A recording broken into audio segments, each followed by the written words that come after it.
sejahtera, khususnya saya ucapkan kepada pensyarah bagi subjek Sejarah Perkembangan Bahasa Melayu, Miss Aika binti Hajar. Bagi meneruskan perbincangan kita pada hari ini seperti yang dikehendaki dalam tugasan, yaitu di dalam tugasan perbincangan yang pertama ini kita akan membahaskan tentang topik yang kita ingin bahaskan, yaitu adakah bahasa Melayu ini sebagai bahasa ilmu. Itu adalah satu pernyataan di mana fokus yang akan kita bincangkan adalah sama ada pernyataan ini dia adalah reality ataupun retorik.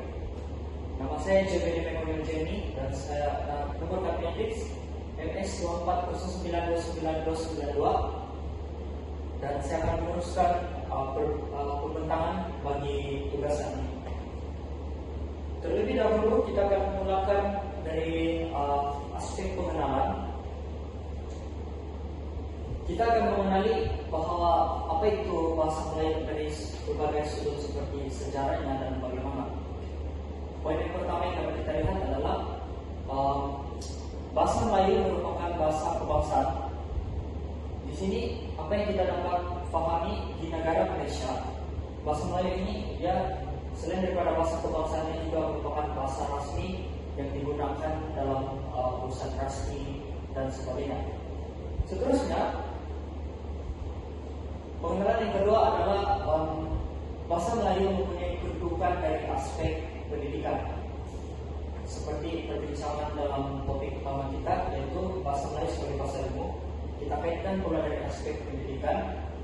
Bahasa Melayu ini digunakan sebagai bahasa pengantar ataupun lebih kita kenali dari apa kita katakan orang yang berintelektual ataupun yang menuntut ilmu di sebuah sektor sekolah rendah, sekolah menengah, mereka menjadikan bahasa Melayu ini sebagai lingua franca ataupun bahasa yang digunakan untuk menjadi komunikasi antara pelajar dan guru.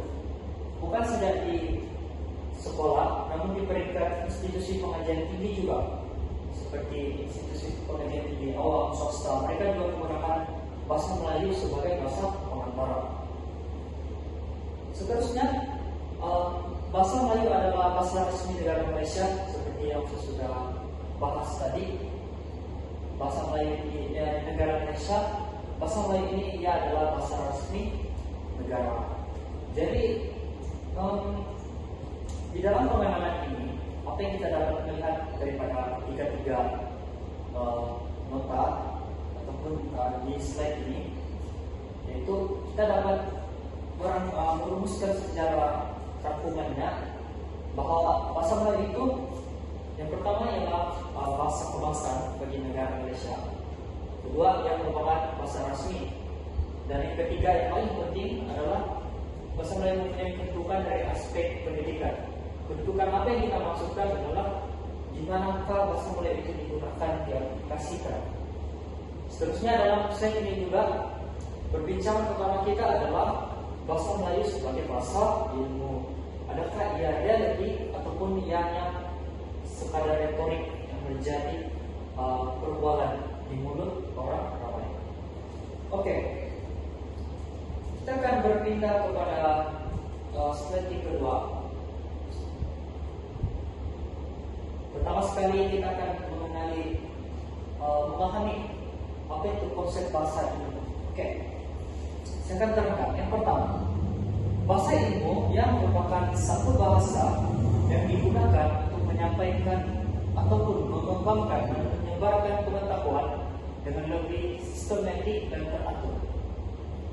Yang kedua, bahasa ilmunya berfungsi sebagai wahana pemikiran dalam pembangunan.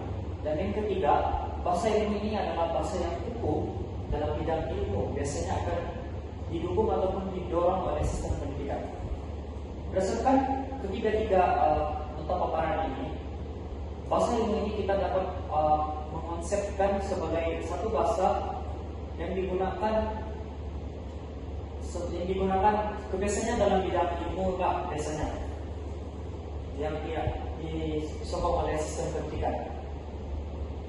Oke, bahasa ilmu ini juga kita dapat menggunakannya untuk mengembangkan dan kita menyebarkan pengetahuan dengan lebih sistematik dan teratur. Ada kalanya kalau kita berpikir apa yang akan berlaku sekiranya bahasa ilmu ini tidak digunakan dalam proses sistem pendidikan. Kita akan bayangkan bagaimana seorang guru itu dia tidak mampu mengaplikasikan bahasa ilmu ini dalam pendidikan. Sudah semestinya akan berlaku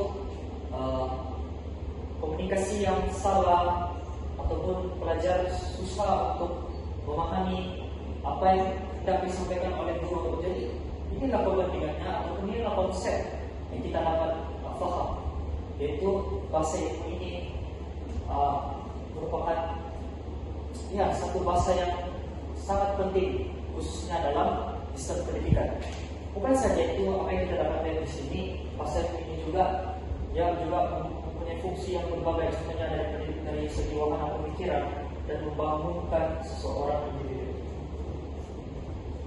Seterusnya, kedudukan bahasa Melayu dalam pendidikan tinggi. Oke, yang pertama, dalam sistem pendidikan tinggi di Malaysia khususnya bahasa Melayu sudah kita bahas tadi, dia adalah bahasa yang secara resmi diiktiraf sebagai bahasa kebangsaan dan yang merupakan bahasa pengantar ataupun lingua franca utama di institusi awam. Seterusnya, bahasa Melayu ini juga adalah sebagai medium utama pengajaran bagi membina identitas nasional dan memperkukuh perpaduan masyarakat. Di sini dalam slide ini saya akan ringkaskan yang padat, cukup jelas yang kita dapat lihat di sini, sangat jelas bahasa Melayu ini memang mempunyai kedudukan yang khusus dalam pendidikan tinggi. Dan bukan saja dalam pendidikan tinggi, juga pendidikan rendah seperti dalam sektor sekolah memang sudah diaplikasikan kedudukan bahasa Melayu.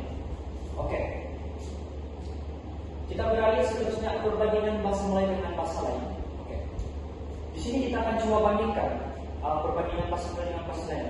Perbandingan yang terdekat dapat dilihat adalah perbandingan di antara bahasa Melayu dengan bahasa Inggris, yaitu bahasa Melayu digunakan dalam konteks serantau dan bahasa Inggris digunakan secara luas dalam berbagai aspek bidang. Seperti yang kita tahu, bahasa Inggris ini adalah bahasa umum ataupun bahasa yang akan digunakan oleh seluruh orang di dunia. Karena bahasa Inggris mudah digunakan untuk berkomunikasi.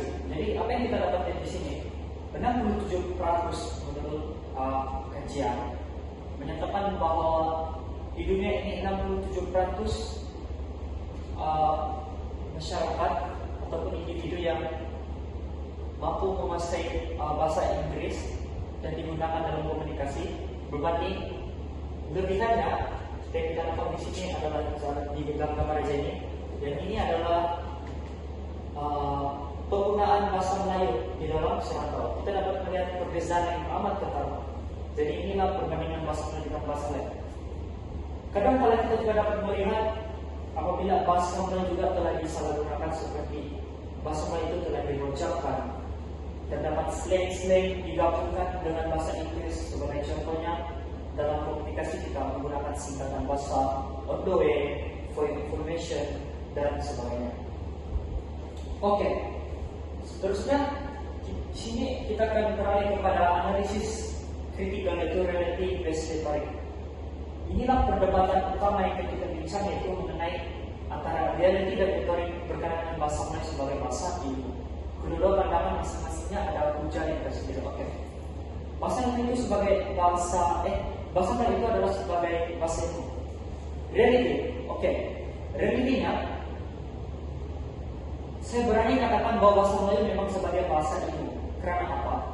Sudah terdapat banyak bukti yang tidak dapat lihat. Sebagai contohnya dalam institusi pendidikan, dalam berbagai bidang seperti sains, teknologi, undang-undang, dalam bidang keagamaan, kita dapat melihat bahasa Melayu itu digunakan dan diaplikasikan dalam bahasa ilmu. Seterusnya, retoriknya, apabila kita melihat segelintir, di sini saya katakan segelintir, bukan keseluruhan.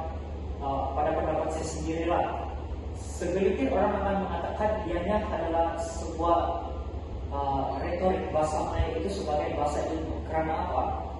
Karena kita tidak dapat menafikan pandangan seseorang itu terhadap bahasa yang Setiap orang ada pendapatnya sendiri.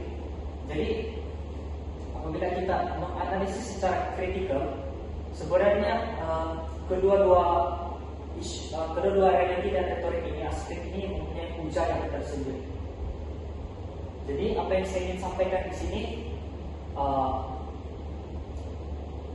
antara reality dan retorik berkenaan dengan bahasa Melayu sebagai bahasa ilmu, kedua-duanya mempunyai pandangan masing-masing.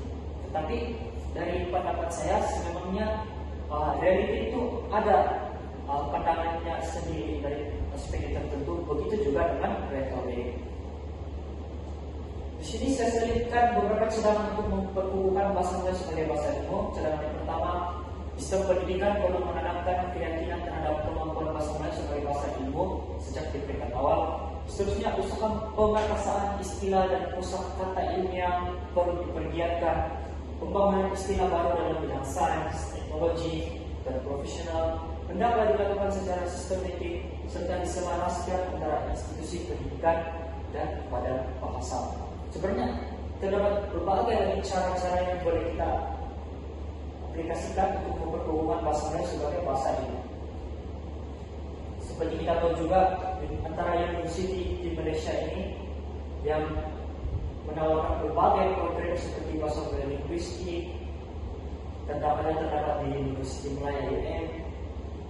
Ada juga terdapat kursus pengajian Melayu dan bermacam-macam lagi yang kita boleh jelajahi untuk melihat bagaimana cara untuk mempergunakan bahasa Melayu sebagai bahasa ilmu. Oke, jadi kita berada di penghujung penanaman untuk perbincangan ini. Secara kesimpulannya, perbahasan mengenai kedudukan bahasa Melayu sebagai bahasa ilmu tidak boleh dilihat secara hitam putih. Yang bukan sekadar persoalan sama ada bahasa ini mampu atau tidak. Oke, ia bukan mampu atau tidak, tetapi ia berkait rapat dengan konteks sejarah, dasar pendidikan, realiti globalisasi, dan sikap masyarakat sendiri. So, masih katakan di sini, sikap masyarakat sendiri seperti yang saya katakan tadi, setiap orang ada pandangan yang berbeza-beza.